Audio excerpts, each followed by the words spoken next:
Hi, I'm Will Bruin, and I was just recognized as a Seattle Sounders legend. Now I get to do voice reads for the Sounder at Heart Podcast Network. Here we go.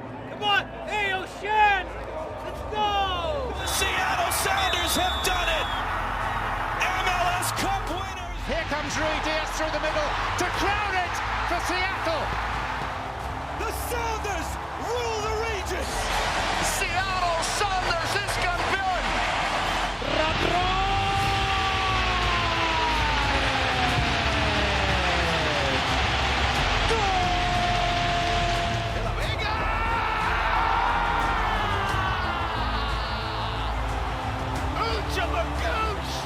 All creatures great and small! ¡De la Vega! ¡No me pongo de pie! ¡De rodillas! You know, what was the thought process in terms of who you decided to use and who you didn't?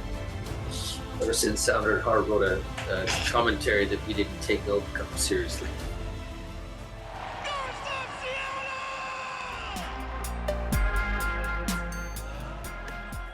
This episode of Nos Arietes is sponsored by Full Pull Wines, a Seattle-based wine retailer and proud sponsor of Nos Arietes since 2011.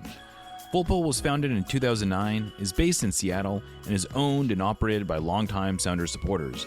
They offer the best boutique wines of the world to members of their mailing list, with special focus on their home, the Pacific Northwest. Welcome back to another episode of Nos Arietes, part of the Sounder at Heart Podcast Network. We are sponsored by Full Pull Wines, Hacks and Ferments, all that good stuff. I'm Jeremiah O'Shan. Joining me today is Aaron Campo. Sounders, we're recording this right after a loss. I think this might be the first time that we've recorded the same night of a loss, at least in a long time. But I'm here with Aaron Campo and, of course, Lickett on our engineer.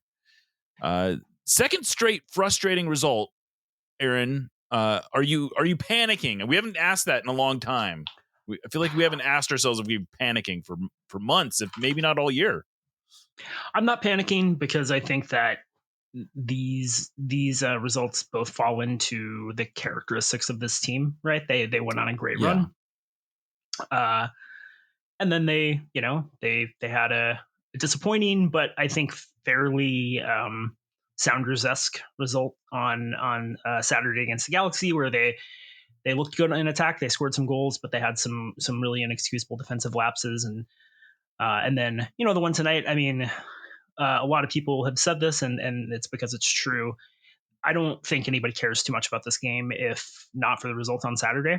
That made this one, of greater urgency.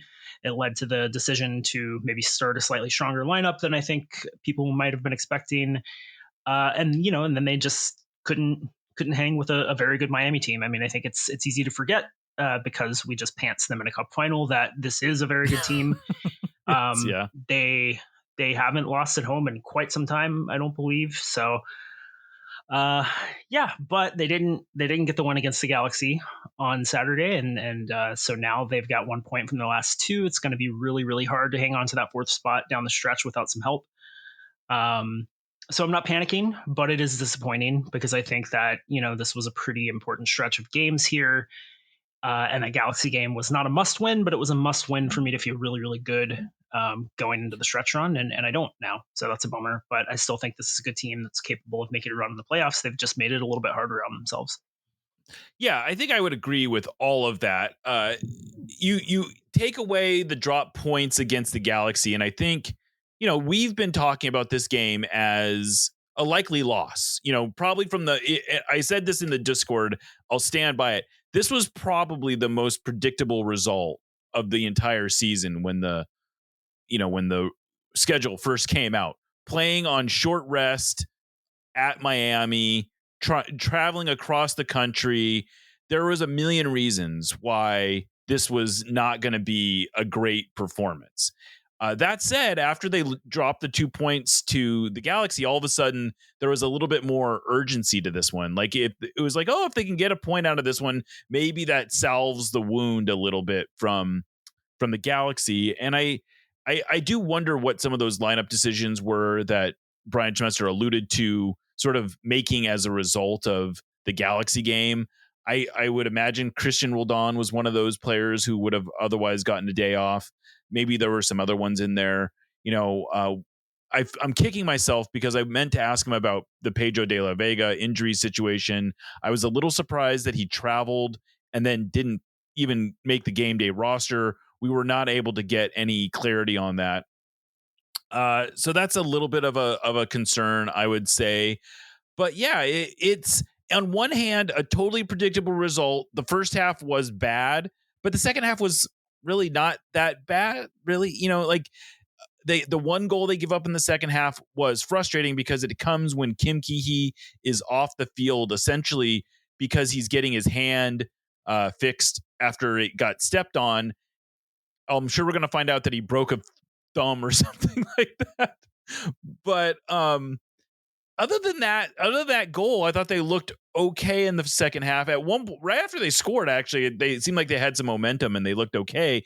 But yeah, it's a frustrating result, mainly in the context of those drop points against the Galaxy, which is really the sort of the original sin of this little stretch here, where they're up 2-0 at home against the Galaxy going into the end of the first half, and then they just give up a goal that they can't give up on a set piece right at the end of the first half, and then they really dominate the second half. And I do want to bring it back and talk. We didn't have a chance to record after the Galaxy game, and I feel like it's important to talk about that one too. The Sounders were controlling the second half really until they inexplicably were like, I just don't understand the defensive setup that they're in the 87th minute. Why is Steph Fry kicking a ball into touch? Why aren't you just playing that ball down the middle of the field? Why aren't you just kicking that out? Like, just boot it as far as you can. There's no reason to give up a throw in your end of the field. And then defensively, they're all out of position. Jackson Reagan, to me, looks like he's way, way overcommitted to the sideline. Christian Roldan looks like he's too far. He's overcommitted forward. It's just a mess of a defensive sequence. And you take out that, really, if you take out that play, this whole game sort of almost doesn't matter. You just shrug your shoulders and you go, you're going to lose that game against Miami. Yeah, and that I think is the thing that makes it so frustrating, because that's not a good Galaxy team in the best of times, and they were missing a lot of key players, and they're playing on the road, and it's a team that you have handled your business against this season. So that's a game you should fully expect to win, and it almost felt like at the end that's kind of what happened, is they just didn't really see a way that they were going to lose that game. And let their mentality lapse. It's the best explanation I can come up with, right? Like, I hate to try to play guessing games about the mental state of the players or what they were or weren't assuming, but it seems more likely to me that they just kind of let their guard down than they just completely forgot how to organize the defense in a pretty critical moment. And there were a lot of opportunities that it felt like they should have put away, but ultimately at the end of the day, like, I don't think the attack was a problem in this game at all. I think you should expect to win games when you score 2 goals against the LA Galaxy at home, the 2025 LA Galaxy at home. Especially when you're up 2-0. That to me is, it's not like, yes, they had chances to add a third goal. There were a few moments in the Galaxy game that really frustrated me on, I didn't get to watch it live. I watched it on rewatch after knowing the result, but there were 2 big plays that sort of stood out to me as missed opportunities. One of them was a chance in the 78th minute or so when Alex Roldan makes a nice play, and he drives into the center of the field, and he beats his man, and he makes a good play.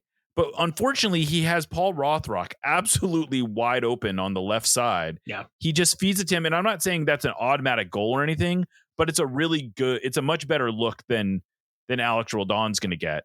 And that ends up getting a contested shot ends up getting saved instead of a uncontested shot, and you sort of take your chances with.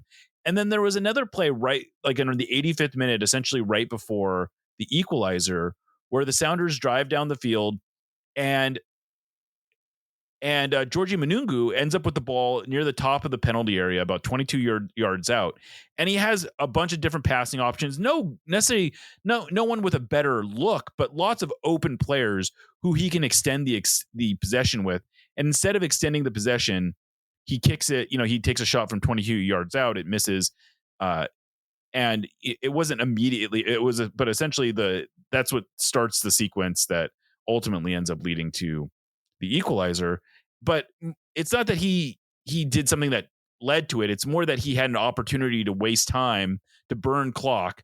And I think that was probably the play that Brian Schmetzer is thinking of most acutely in the post game, when he's talking about how we had opportunities to extend possessions and we were just sort of dead set on getting a third goal, which I like the mentality of. I do appreciate the mentality of let's try to get that third goal, but you got to be smart about it, right?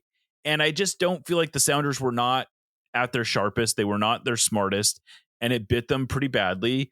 And again, it makes this Miami result seem a lot worse than it really should be. Yeah, I think so. And it's just like it's a vibes thing too, which has kind of been the theme of the last couple of years, I guess. But it's like you come out of the high in the Leagues Cup, Christian getting called up, which I think a lot of people were really happy to see him finally get rewarded. Right. And you're on this 4-game winning streak in all competitions, and you've been the best team in the league since early midsummer. And then to have just these two bad results back to back feels bad. And that's the thing, right? At the end of the day, these are only 2 results, but it's kind of a reminder that for all of the good soccer the Sounders have been playing, and for the fact that I think most people still think that this is a very legitimate MLS Cup contender, they still have a little bit of a hole to climb out of. And I think it's been easy to forget that because they just have been so good, but they were playing a little bit behind. They were playing a little bit of catch up, and they needed to not waste opportunities like the one against the Galaxy to be able to improve their position. And, we went through that whole rundown of where we thought the Sounders were going to end up. And we were sort of assuming that the teams ahead of them would not play as well as they have been. And I think that was a fair assumption at the time, but Vancouver and Minnesota have kept it up. They've been good. And LAFC is a point behind, and they've got 2 games in hand. You actually have to get the results in your games in hand to make that stick. But I'd probably put my money on LAFC finishing in that spot. So I think after all the good feelings we've gotten in this regular season, and after how enjoyable it's been for a few months, to get to the playoffs and not be in the top 4, to be 5th most likely, it does feel like kind of a bummer, especially when we were trying to talk ourselves into winning, finishing first in the West not that long ago. Yeah. And, it is a reminder of just like how quickly this stuff can turn. Like, and it feels like when it takes a turn for the bad, it happens a lot more quickly than, when you're trying to get it to turn the other way. But yeah, and I think it's also a reminder that for all the good feelings that we've had since the Club World Cup, a lot of that good feeling was concentrated on their Leagues Cup performances. Sure. Because in the reality is that outside of Leagues Cup, they are now, I think 6-2 and or what, I don't know their exact. I would have to look there. I know coming into this game, they were averaging 1.9 points per game outside of the Leagues Cup, which is good. It's not a bad, like, I don't want to make it sound like they've been anything short of good in league play, but they just haven't been spectacular. They've dropped a bunch of results. They had the 3-0 lead against the Rapids where they had to settle for a point in that one. They had the late goal against Atlanta that got wiped off the board essentially when they gave up another one. They've dropped 6 very winnable points in this stretch where they've been playing really well. And those 6 points are huge. They're especially huge for the difference between how comfortable they are. Like, they would be comfortably in 4th place right now. They're still in 4th, but they would be comfortably in 4th if they had secured those 6 points. And I think that we would feel a lot differently about their position overall. And yeah, it's going to be a dogfight now from here on out to get to the 4 or 5 spot. And I don't even think like there is if they lose to Austin, which is definitely on the table, this is a road game in MLS. There are no gimmies in MLS, but this is suddenly a really, really big game against Austin on Sunday. And, Austin is not that far behind them in the standings. And it's not outside of the realm of possibility that they could finish 6th or even 7th. Like, the gap from 7th to 8th is big, but they, and I guess the difference between finishing 5th and 7th from a practical perspective is maybe not as that big of a deal. But there is something like mentally about finishing 7th that feels a lot worse than finishing 5th. But finishing 4th is really what the goal should be. And they have essentially taken away their room for error at this point. Almost every game from here on out is close to a must win if they want to finish 4th. And the New York City game is maybe the one place that's the season finale, the one place where there might potentially be some give. But I don't, they've got 6 games left, 4 home games. Is that right? Or yeah. Let's see. They played they got 5 games away. Yeah, 15 away and 14 at home. So so they have 5 games left. 3 of them are at home. Those 3 home games are absolutely must-win games. The Austin game is going to be big, though. This is a big game. If they just can't. They just can't afford. They just don't have a lot of room for error. That's my point. Thank you for listening to the Sounder at Heart Podcast Network, which now includes Nos Arietes, Lobbing Scorchers, and the Cooler Guild. Although this podcast is free, it's only made possible through our paid subscribers. Plans start as low as $30 a year and allow us to remain independent and mostly ad-free. Subscribers get access to all our written and podcast content, including a full-text RSS feed and a mostly ad-free podcast feed that includes every show in one spot. If you really like what we're doing, though, I'd encourage you to sign up at our higher tiers, which include all sorts of various perks. The most popular of those is our members-only Discord, where the real Sounders sickos hang out. I know I've called this group the smartest, funniest, and best-informed Sounders fans in the world, but it's more than the rough equivalent of a Sounders Mensa meeting. Discord is where we make things happen, like for real. You know the promotion the Sounders ran that offered fans the opportunity to trade in their Messi jersey for a Paul Rothrock one? That originated in our community. You'll not only be the first to know about stuff, but you also have a semi-direct line to the movers and shakers at the Sounders organization. If you want to be one of the totally normal people who occupy the Sounder at Heart Discord, just become a supporter of Sounder at Heart. Anyway, thanks for listening, and go Durs. Nos Arietes, admittedly, is not exactly known for our spicy takes, but that doesn't mean we want our food to be mild. Spice up your life with Haxon Ferments. Handcrafted in Georgetown and made with the best local ingredients from across the Pacific Northwest, they specialize in unique small batch fermented hot sauces and vinegars. Haxon Ferments brings bold flavors and natural fermentation together for something truly special. Whether you're a heat seeker or just looking to elevate your cooking, you'll find something you love at haxonferments.com. That's HAXANFERMENTS.com.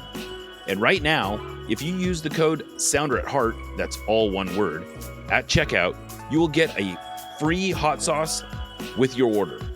Again, go to haxonferments.com, use the code SOUNDERATHEART at checkout for a free hot sauce with your order. Haxon Ferments is a proud sponsor of the Sounder at Heart Podcast Network. Yeah, and unfortunately, Austin has only lost twice at home this year. You know, they just have not done themselves any favors the last month or so. The only teams that have lost at home less than Austin are Philly and Seattle. So I guess that's good. But I think that's one of the most frustrating things too about the Sounders probably slipping into that lower half of the playoff bracket is they've been so good at home and they have been so mediocre on the road. Right. So they've been not very mediocre on the road. That's absolutely true. They're not doing themselves any favors there. And obviously, you know, if you finish 4th, is it really that much of a difference than finishing 5th or 6th? Like, not really. In terms of your chances of going all the way, right? But still, sure, yeah. I mean, yeah, it's just. I think finishing 4th is absolutely a admirable goal. Having home field advantage, even if it's only for the first round, is important.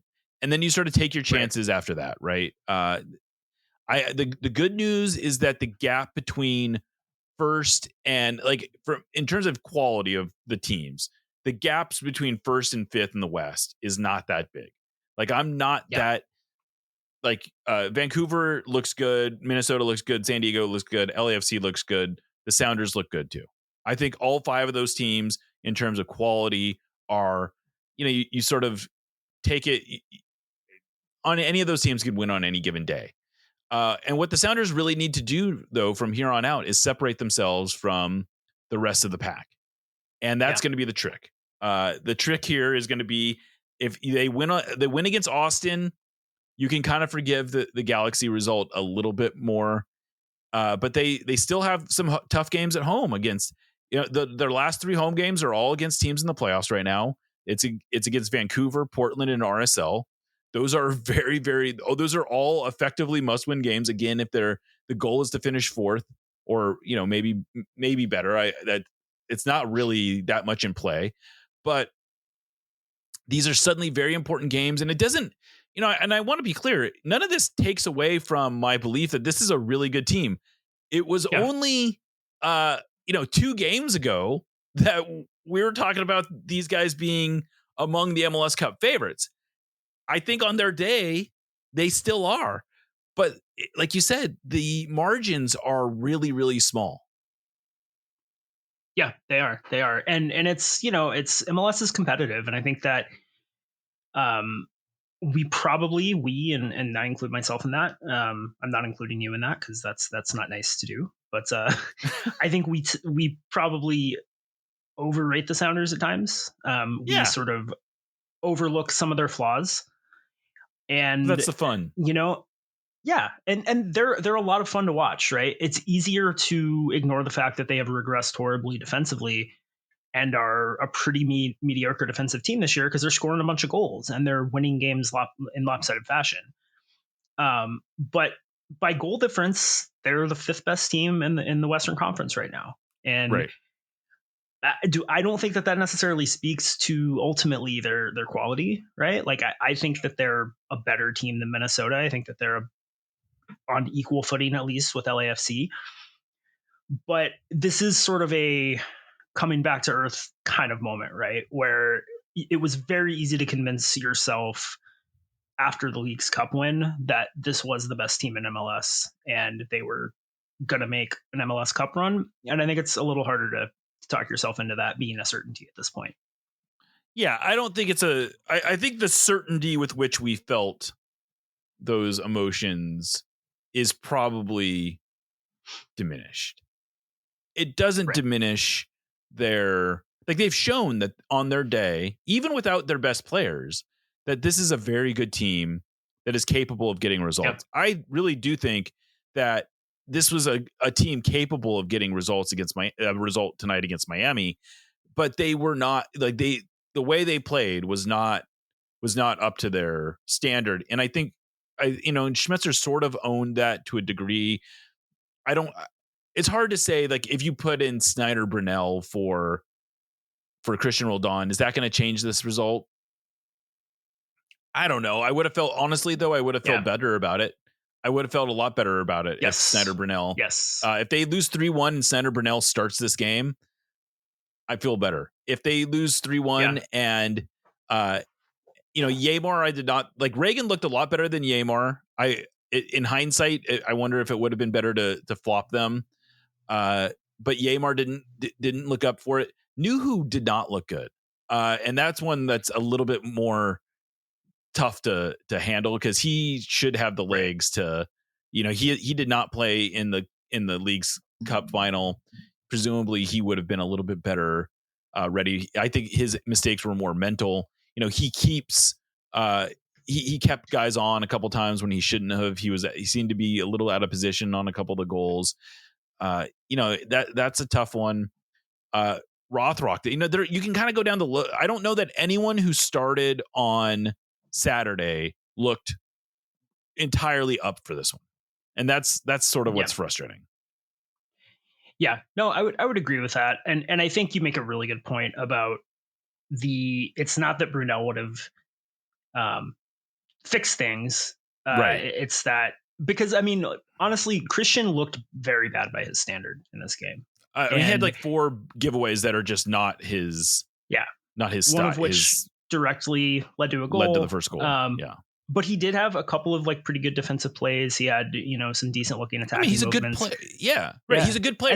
And I think that's exactly the half that, or not even the half, though, the half hour that Snyder and Brunell had, right? They looked pretty similar. They did some really good things.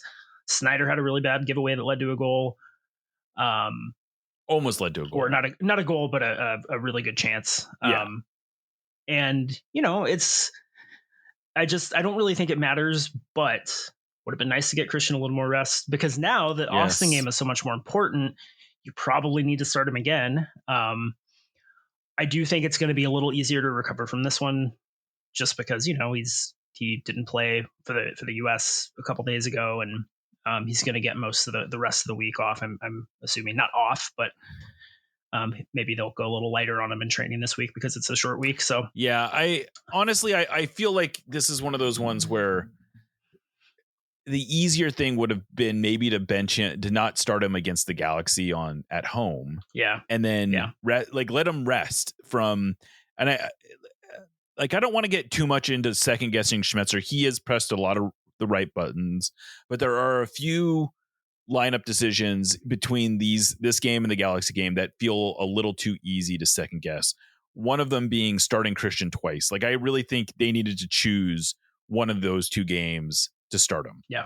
Obed, like, I saw a fair number of people complaining about Obed. I actually thought even before his goal, I thought he was fine. I think he would, on the list of players who I was frustrated by, Obed was not on it, frankly.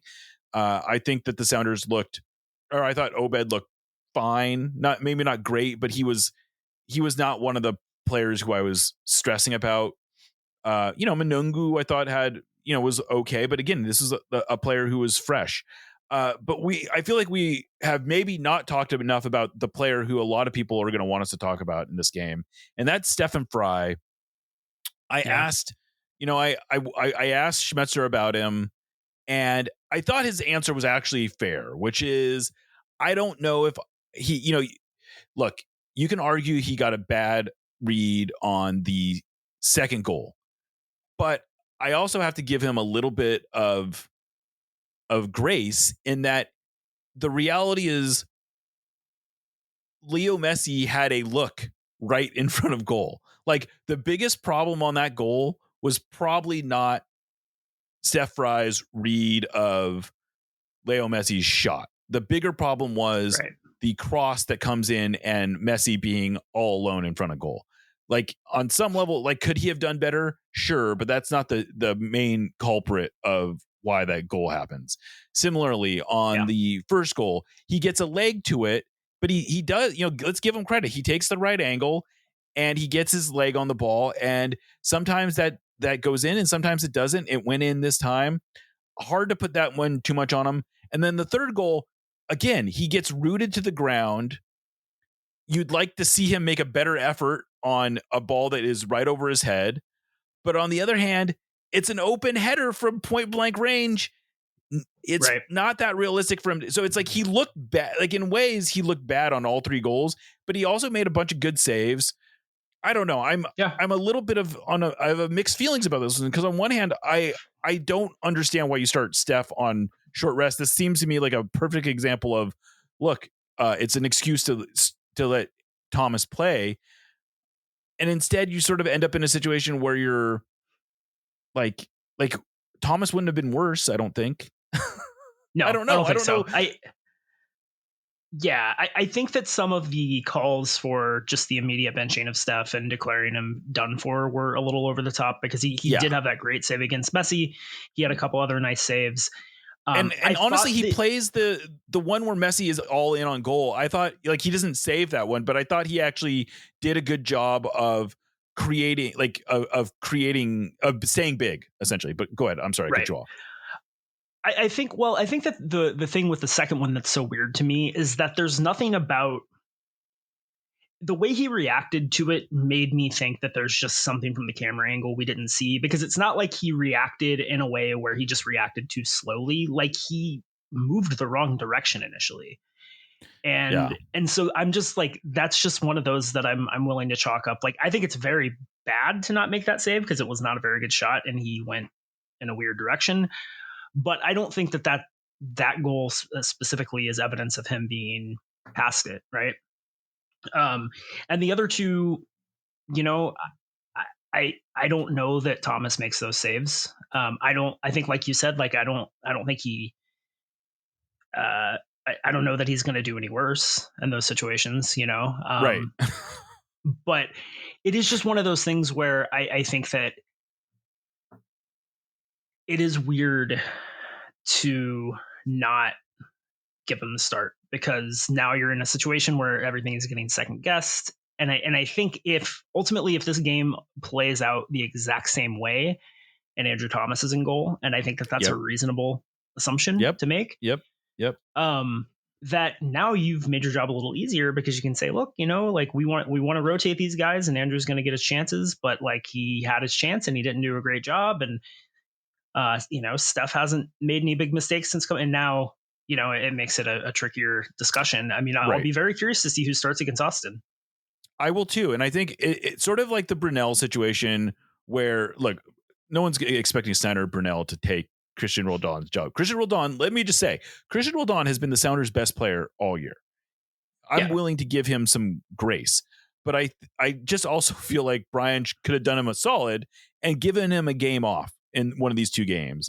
And instead he sort of is playing. You can't tell me he doesn't look tired. Like he looked like he was not himself in this game. And I think that's a lot of it is like he had just played 90 minutes for the US, or close to 90 minutes for the US.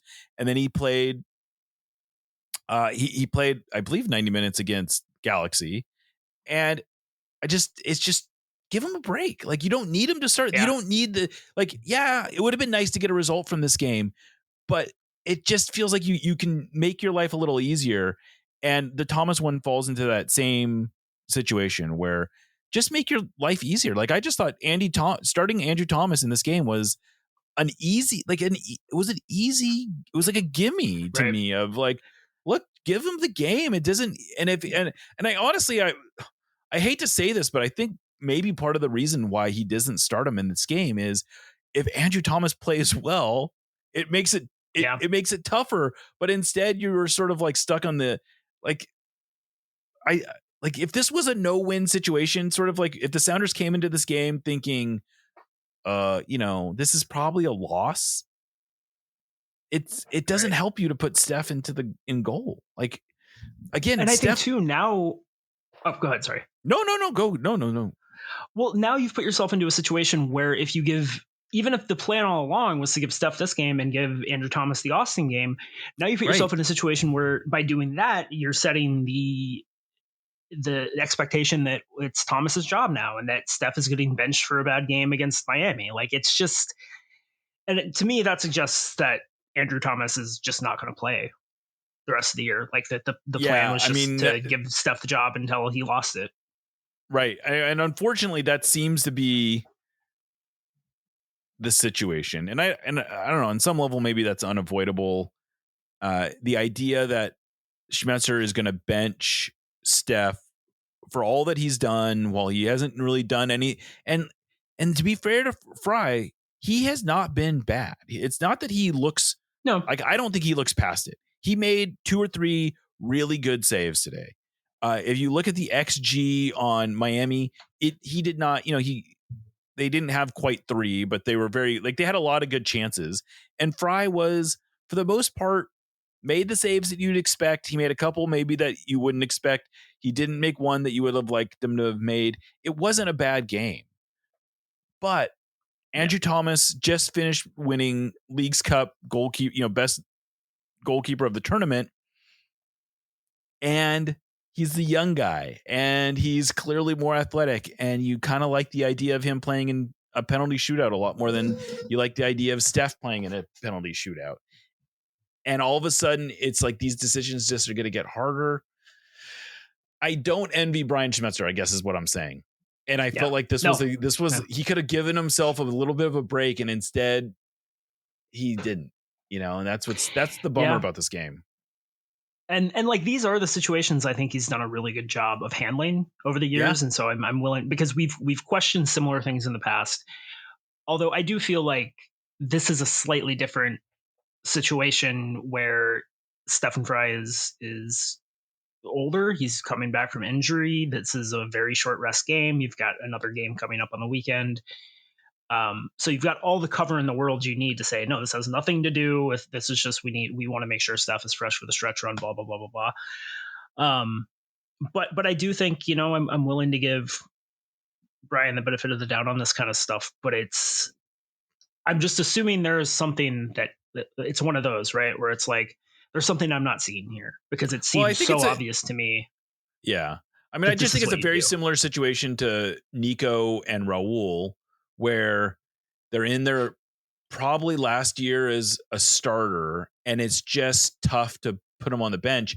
The difference being that it's different for goalkeepers. Like, it is an inherently, it's one thing to bench Raul Ruidiaz for Jordan Morris when there's very clearly a role that Ruidiaz can play off the bench. It's one thing to bench Nico Lodeiro for Albert Rusnak when there's still very clearly a role he can play on the team. If you bench Steph for Andrew Thomas, it's like your role is cheerleader, essentially. Like, or if you come in case of an emergency, and that's it's a tougher decision. And I don't envy Brian. He talked about this at the last time we talked to him about this is a real controversy, and it's a good kind of controversy, but it's still gonna cause some issues.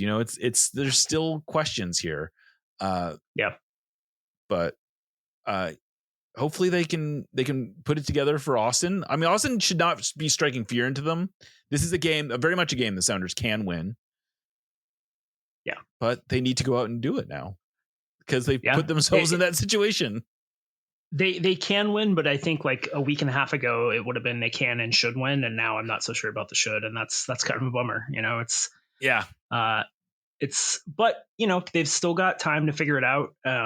Maybe it's time where Brian Schmetzer starts getting into postseason mode and we see them approach these games a little bit differently.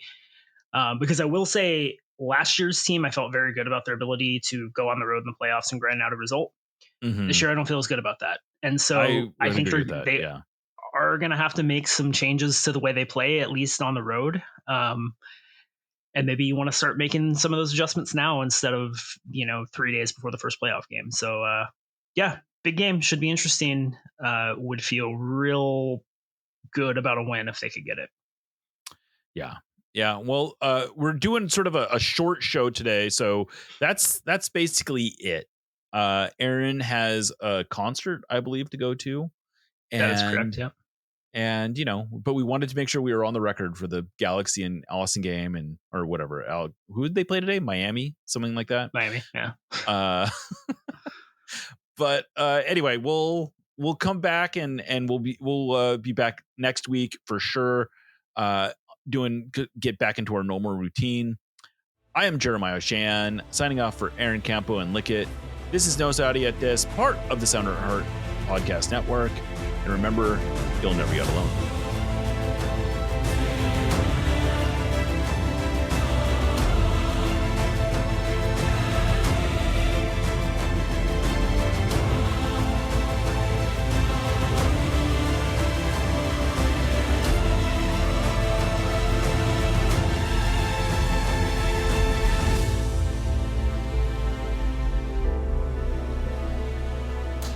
Let's go f***ing Sounders. Do you ever scroll through social media only to find yourself bombarded by bad news, worse comments, hot takes, picture-perfect families, and yet another humbling professional update? It's hard not to get wrapped up in how everyone else is doing. But imagine how you'd feel if you spent just 45 minutes focused on how you're doing. At Cerebral, we make it easier than ever to access dedicated therapists and doctor-prescribed medication personalized to you. And the best part? Cerebral offers in-network care, so you can focus on feeling better without worrying about the cost. In fact, 72% of people say they felt better in just 12 weeks. So take the first step today. Visit Cerebral.com/podcast to see how affordable and accessible mental health care can be with insurance.